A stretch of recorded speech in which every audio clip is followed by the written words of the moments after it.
बिस्मिल्लाहिर्रहमानिर्रहीम। स्टूडेंट्स, आज का जो हमारा लेक्चर है वो बहुत इम्पॉर्टेंट है इस हवाले से कि जो एसईओ एक्सपर्ट्स हैं उनको दो डायमेंशंस में आमतौर पे काम करना होता है। एक डायमेंशन ये होती है कि वो ऑन पेज एसईओ करते हैं कि जब वेबसाइट बनाई जाती है, जब वेब डेवलपर्स और वेब डिज़ाइनर्स जो हैं वो वेबसाइट को बना रहे होते हैं तो उस वक़्त ऑन पेज एसईओ की जाती है कि हर पेज के ऊपर कुछ पैरामीटर्स हमने लेने होते हैं और वो कोर रिस्पॉन्सिबिलिटी होती है वेब डेवलपर की, और उसमें जो अल्टरनेटिव रिस्पॉन्सिबिलिटी होती है वो एसईओ एक्सपर्ट्स की है। अगर आप एज एसईओ एक्सपर्ट्स जो हैं वो काम कर रहे हैं और आपने वेबसाइट डेवलप करनी है या करवानी है आपने, तो इन पैरामीटर्स का आपने ख्याल रखना है ताकि हम लोग जो है वो जो ऑन पेज एसईओ है एक्चुअली में वो एक दफ़ा होती है, वो बार बार नहीं होती। ऑफ पेज एसईओ पे हम continuously life time period of A website of a company हम उस पर काम करते रहते हैं, लेकिन ऑन पेज एसईओ पे हम बहुत ज़्यादा काम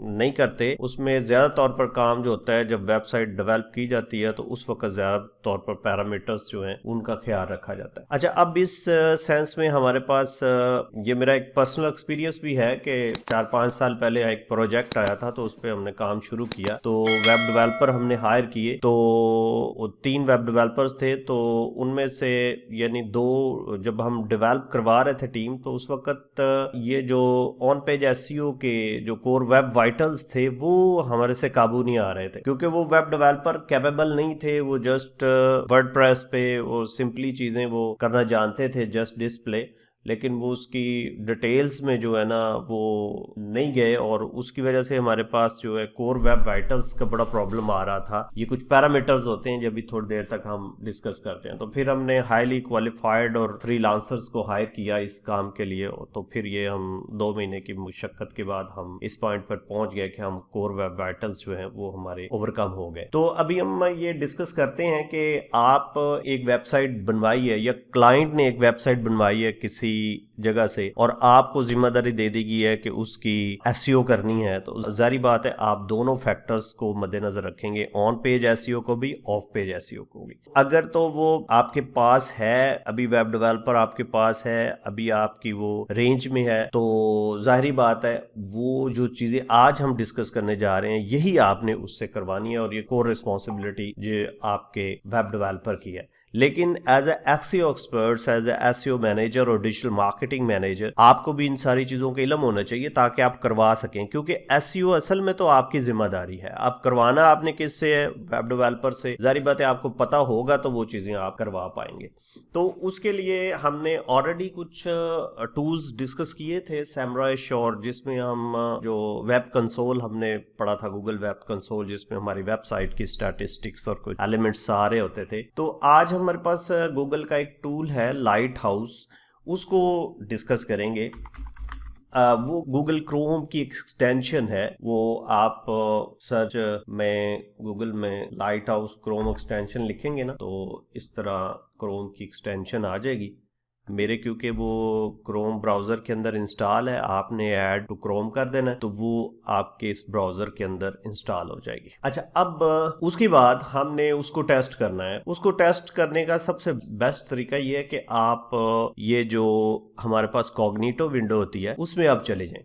कॉग्निटो विंडो एक्चुअली में वेब ब्राउज़र की एक किस्म है जिसमें हमारे पास जो गूगल है वो हमारे बिहेवियर को ट्रैक नहीं कर रहा, तो ये प्राइवेट ब्राउजिंग के लिए ये विंडो बनाई हुई है। तो यहाँ पे हम जो भी हमारी वेबसाइट है उसको हम लिखेंगे जिसको हमने टेस्ट करना है। तो मैं ज़रा ये अपनी ऑटोकैड उर्दू को जरा देख लेते हैं, इस पेज को ही हम एनालिटिक्स कर लेते हैं। अब इस पेज को आपने खोलना है, उसके बाद आपने F12 प्रेस करना है। जब F12 प्रेस करेंगे तो इस तरह ये इसका इंस्पेक्ट एलिमेंट्स आ जाएंगे, जिसमें एलिमेंट, कंसोल, रिकॉर्डेड, सोर्स, काफी सारी ऑप्शंस होंगी। इसमें लाइट आउट की यहाँ पे एक टैब होगा, वहां पे चले जाएं। यहाँ पे अब उसने हमें रिपोर्ट जनरेट करके देनी है कि ऑन पेज एसईओ का क्या क्या इशू है आपकी वेबसाइट के ऊपर। मोबाइल का भी आपने रिपोर्ट लेनी है और डेस्कटॉप की लेनी है। पहले हम डेस्कटॉप की रिपोर्ट लेते हैं, फिर मोबाइल पे यानी हमारी वेबसाइट कैसे खुलेगी और उसके क्या पैरामीटर्स होंगे उनको हम डिस्कस करेंगे। चलिए हम जनरेट रिपोर्ट करते हैं। It will take some time, around about 1-2 minute लेगा ये, और ये एक रिपोर्ट जनरेट करेगा जिससे हमें पता चलेगा कि हमारा जो वेबसाइट है उसकी ऑन पेज एसईओ कैसी है, क्या क्या फैक्टर हैं जो इम्प्रूव होने वाले हैं। लें जी, यहाँ पे हमारे पास इसकी रिपोर्ट आ गई, और इसमें हमारे पास एक परफॉर्मेंस है, एक एक्सेसिबिलिटी है, एक बेस्ट प्रैक्टिस है, एसईओ है। तो यहाँ पे इस वेबसाइट के ये 95% परफॉर्मेंस आ रही है। और 95% परफॉर्मेंस कैसे आई है? सबसे पहले इसमें हमने कोर वेब वाइटल्स को देखना है, जो मेन चीज है हमारी, यानी blocking time, time to interact, cumulative layout shift, और ये चीजें हमने डिस्कस करनी है कि ये क्या चीजें हैं। फिर उसी तरह हमारे पास आगे कुछ चीजें आती हैं, एक्सेसिबिलिटी। अब आपको नहीं पता ये third party resources can lazy load और ये क्या है, तो ये आपने जो वेब डेवलपर है उसको ये रिपोर्ट देनी है कि भाई ये चीजें जो है इसको इम्प्रूव करो, इसमें क्या इश्यूज हैं। Initial time, server response time है, ये देखें कैसे इंप्रूव होगा। और फिर इसी तरह कुछ और चीजें भी आपकी, जारी बात है जब आप पेज असेस करेंगे तो उसी वक्त वो चीजें जो हैं वो हाईलाइट हो रही होंगी, तो आपने एक एक रिपोर्ट जो है वो वेब डेवलपर्स के साथ शेयर करनी है और फिर उसको ठीक करना है। अच्छी बात तो ये है कि आप भी नॉलेजेबल हों इस बारे में, और एक एक पैरामीटर्स को देखें कि वो पैरामीटर क्या करता है और उसको ठीक करने के लिए हमें क्या करना पड़ेगा। अच्छा, इसमें सबसे इंपॉर्टेंट जो होती है वो परफॉर्मेंस होती है, और परफॉर्मेंस के अंदर कुछ पैरामीटर्स होते हैं, जैसे first content paint, index, speed index, largest content paint, और सबसे ज्यादा रोल जो होता है वो इन्हीं मैट्रिक्स का होता है। अब हम इसको, मैंने एक स्लाइड बनाई हुई है, स्लाइड से हम एक एक चीज को डिस्कस करते हैं कि ये क्या चीजें हैं। यहाँ पे मेरे पास इधर हम चलते हैं, यहाँ पे देखें, इनको हम कोर वेब वाइटल्स बोलते हैं, और ये हैं कोर वेब वाइटल्स, यानी FCP, SI, LCP, TTI, TTB। अब यहाँ पे मैं एक दफा दोबारा आपको इधर ले चलता हूँ कॉग्निटिव विंडो के अंदर, और हम इसको यहाँ पे देखें, इसका कैलकुलेटर होता है, इसको मैं आपको दिखाता हूँ। ये कैलकुलेटर है एक्चुअल में जो मेरी इस वेबसाइट के रिलेटेड, यानी स्पीड इंडेक्स क्या है। अब ओवरऑल वेटिंग इसको जरा देख लें, यानी FCP, अभी मैं थोड़ी देर तक बताता हूँ FCP क्या है। और ये 10% रोल होता है, 10%, 25%, 10%, 30%, 15%। अब हर फैक्टर को आपने इंप्रूव करवाना है अगर उसमें कोई प्रॉब्लम है। अगर मैं इसको ज्यादा करता हूं तो देखें, ये टाइम ज्यादा किया तो वो वहां से परफॉर्मेंस कम होगी। तो इस तरह आप परफॉर्मेंस का आपने हिसाब रखना है कि आपकी परफॉर्मेंस किस तरह बेहतर होगी। यानी क्यूमुलेटिव लेआउट शिफ्ट जो है उसको, अगर वो ज्यादा आ रही है, लेट्स सपोज उसका टाइम ज्यादा आ रहा है, तो आप उसको डेवलपर को कहें कि वो इसको सेट करे अपने, वो इसकी क्या क्या टेक्निक्स हैं, आप खुद भी इसको स्टडी करें ताकि आपका नॉलेज बढ़े। और इस तरह अभी हम इसको बारी बारी पहले इन फैक्टर्स को देख लेते हैं और फिर हम उसमें डिस्कशन सेशन चलाएंगे। अच्छा, उसमें सबसे पहले जो फैक्टर आता है वो फर्स्ट कंटेंट पेंट होता है। देखिए, जब एक यूजर हमारी वेबसाइट को खोलता है तो हमारी वेबसाइट बुनियादी तौर पर उसके ब्राउजर पे लोड होना शुरू होती है। फॉर एग्जांपल, मैं यहाँ पे achateacher.com खोलता हूँ तो यहाँ पे मेरी वेबसाइट लोड होना शुरू हुई है, और इसके डिफरेंट कंटेंट्स हैं, यानी ये कंटेंट है, ये पिक्चर कंटेंट है, फिर उसके बाद ये काफी सारी चीजें, कंटेंट्स हैं ये सारे। अब ये बारी बारी लोड होना शुरू होते हैं इस ब्राउजर के अंदर। टाइम तो बहुत कम लगा है, जैसे मैंने इसको क्लिक किया फौरन ये सारी चीजें लोड होनी शुरू होगी। अब यहाँ पे हमारा ये स्टैटिस्टिक्स कहता है कि first content paint measures the time when the page start loading when any part of the page content is rendered appear on। अब ये देखें,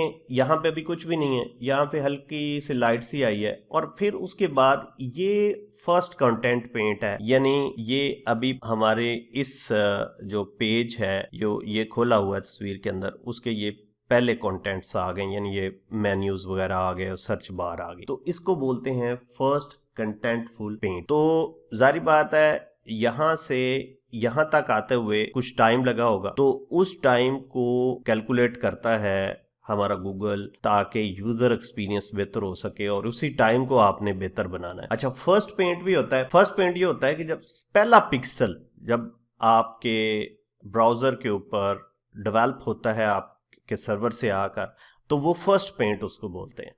और फर्स्ट कंटेंटफुल पेंट क्या है? जब पहले कंटेंट्स हमें नजर आते हैं, कोई सर्च बार नजर आ गई या मेन्यू बार नजर आ गया, तो उसको फर्स्ट कंटेंट पेंट बोलते हैं। फिर उसके बाद अगला हमारे पास एक स्पीड इंडेक्स होता है। स्पीड इंडेक्स ये होता है कि अब ये देखें यहाँ पे इस पेज के ऊपर मैंने शो कराए हुए हैं ये पहले कंटेंट, यानी 1 2 3 4 5 6 ये सारे कंटेंट्स हैं जो बारी बारी लोड होंगे। अब स्पीड इंडेक्स एक्चुअली ये होता है कि कितना जल्दी जो है ये कंटेंट हमारे पास लोड होते हैं। अब ये कितना जल्दी, इसका क्या मतलब है? फर्ज करें पहला कंटेंट लोड हुआ है 1 सेकंड में, दूसरा कंटेंट लोड हुआ है 10 सेकंड में, तीसरा कंटेंट लोड हुआ है 20 सेकंड में, चौथा 2 सेकंड में हो गया, छठा जो है वो भी चलो 30 सेकंड लग गए। अब सारे कंटेंट 13 के 13 कंटेंट लोड होते हुए फर्ज करें टोटल टाइम लगा है हमारा 200 सेकंड। अब 200 सेकंड को 13 पे हम डिवाइड कर देंगे क्योंकि 13 को इसको बोलते हैं एवरेज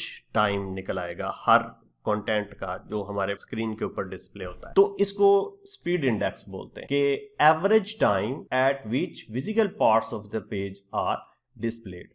तो ये जो एवरेज टाइम है ये हमारा स्पीड इंडेक्स होगा। अब आगे चलते हैं, अगला जो है लार्जेस्ट कंटेंट पेंटफुल। अब देखें कंटेंट लोड कर रहा है और जो लार्जेस्ट कंटेंट यानी ऐसा कंटेंट जिसको सबसे ज्यादा टाइम लगा है लोड होने में, वो टाइम जो है वो भी मैटर करेगा हमारे इन स्टैटिस्टिक्स के अंदर। यानी largest content paint measure the time from which the page starts loading when the largest block or image is rendered on the screen। कि कब largest पार्ट जो होता है स्क्रीन का वो लोड होगा, उसका भी एक टाइम होता है, वो भी यहाँ पे कैलकुलेट होता है। जैसे यहाँ पे उसने लिखा हुआ लार्जेस्ट कंटेंट, ये 4300 मिली सेकेंड लगे हैं इसको लार्जेस्ट कंटेंट को।